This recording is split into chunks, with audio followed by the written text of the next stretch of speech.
Este vídeo pretende ser un complemento al vídeo anterior sobre derivadas parciales y direccionales.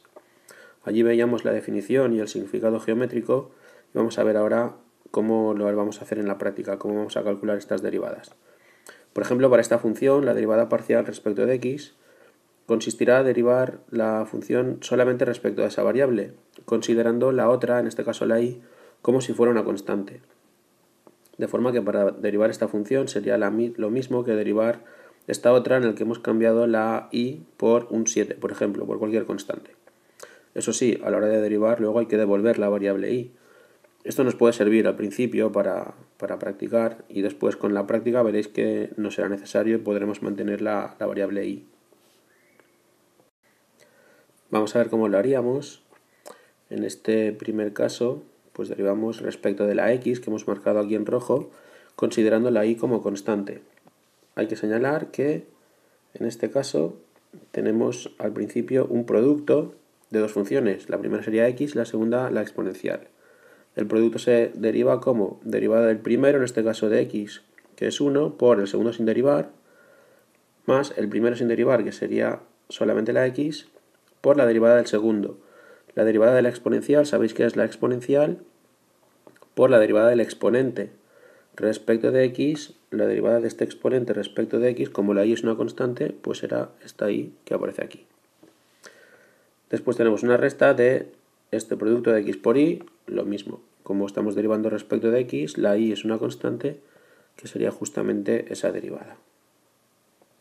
Al derivar ahora respecto de la otra variable de la y, consideramos la x constante.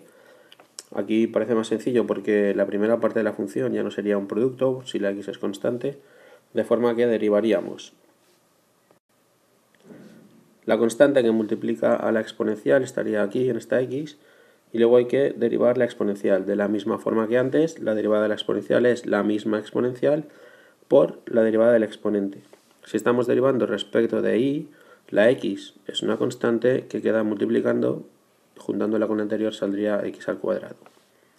Y la segunda parte, pues no tiene misterio. Respecto de la variable y, la derivada es la x, que es la constante en este caso que está multiplicándole. Otro ejemplo sería este, y vamos a proceder de la misma forma.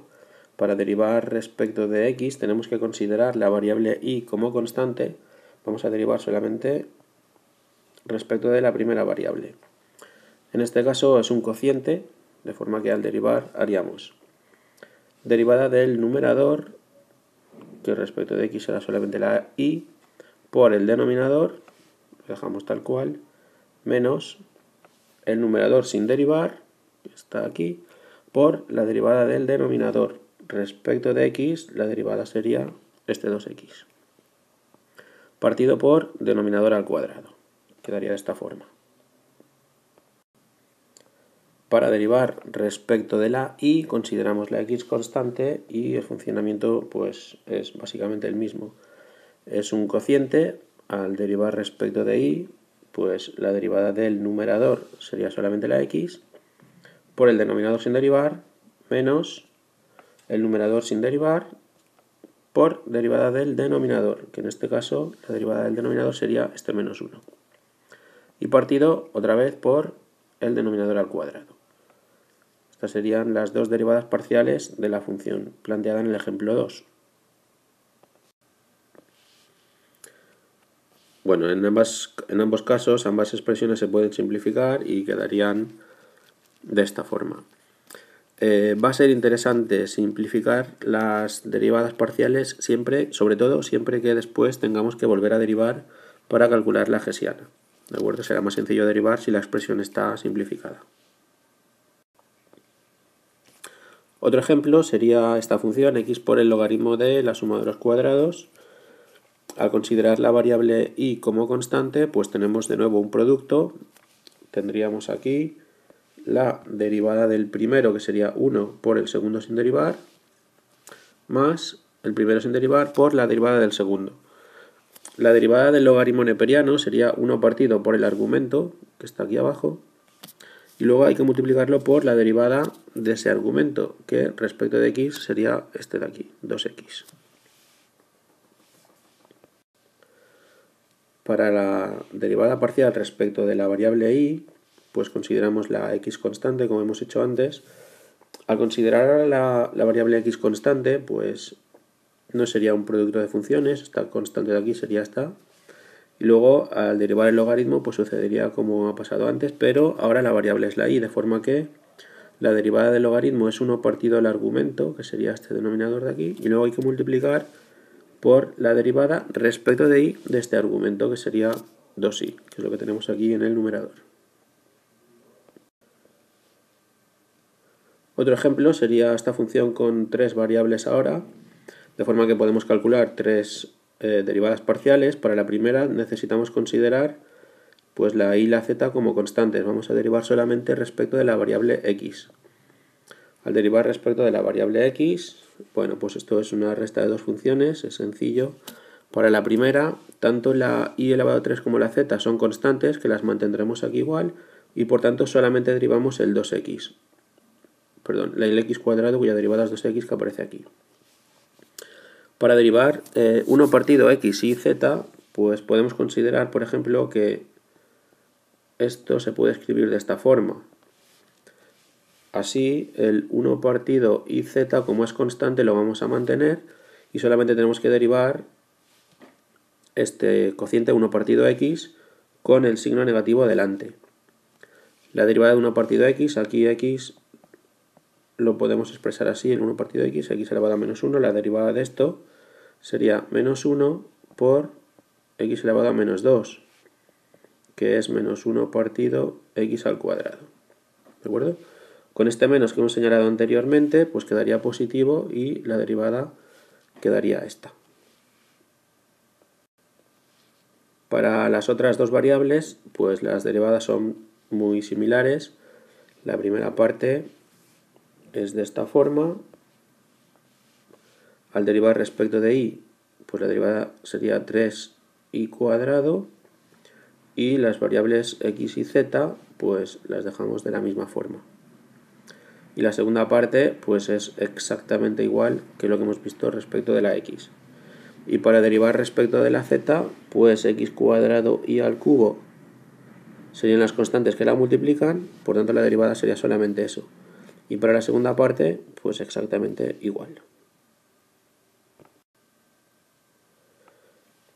Bien, si ponemos en forma de gradiente las derivadas parciales que hemos obtenido en los ejemplos anteriores, es simplemente ponerlas en forma de vector ordenadas, la derivada parcial respecto de x y la derivada parcial respecto de y. En los tres primeros ejemplos quedaría de esta forma, y en el último con 3 variables, pues sería un vector lógicamente de 3 coordenadas. Lo único que hemos hecho aquí ha sido ordenar, colocar en un vector las 3 derivadas parciales que teníamos. Y si lo que queremos es calcular este gradiente en un punto concreto, por ejemplo en el punto x1, y1, z1, pues solo hay que sustituir en esta expresión, en este vector gradiente, la x por 1, la y por 1 y la z por 1. Y si hacemos los cálculos, en este caso, pues el gradiente en el punto 1, 1, 1 nos da el vector 3, 4, 2. Ya vimos en el anterior vídeo que estas derivadas parciales corresponden a dos direcciones concretas y que podríamos derivar las funciones en cualquier dirección. En este caso utilizaríamos las derivadas direccionales. Para calcular las derivadas direccionales, que es lo que vamos a hacer aquí, porque la explicación y la interpretación ya la vimos en el otro vídeo, para derivarlas vamos a necesitar justamente lo que acabamos de calcular, que son los vectores gradientes.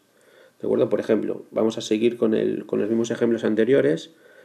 En la primera función, si queremos calcular la derivada direccional en el punto 1, 1 y según la dirección 2, 1, lo primero que hay que hacer es normalizar el vector.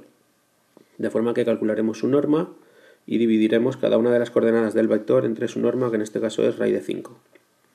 Como ya conocemos el gradiente de esta función en un punto cualquiera, que es el que hemos calculado anteriormente, sustituimos el punto 1, 1 y obtenemos este vector 2e-1, e-1. La derivada direccional, entonces, para calcularla lo que hay que hacer es multiplicar de forma escalar el vector gradiente en el punto 1, 1 por la dirección. Este vector gradiente lo acabamos de calcular, 2e-1, e-1, y la dirección Simplemente hay que tener cuidado de que esté normalizada. Como no estaba, la que nos sugerían, pues hemos calculado la norma y la hemos normalizado.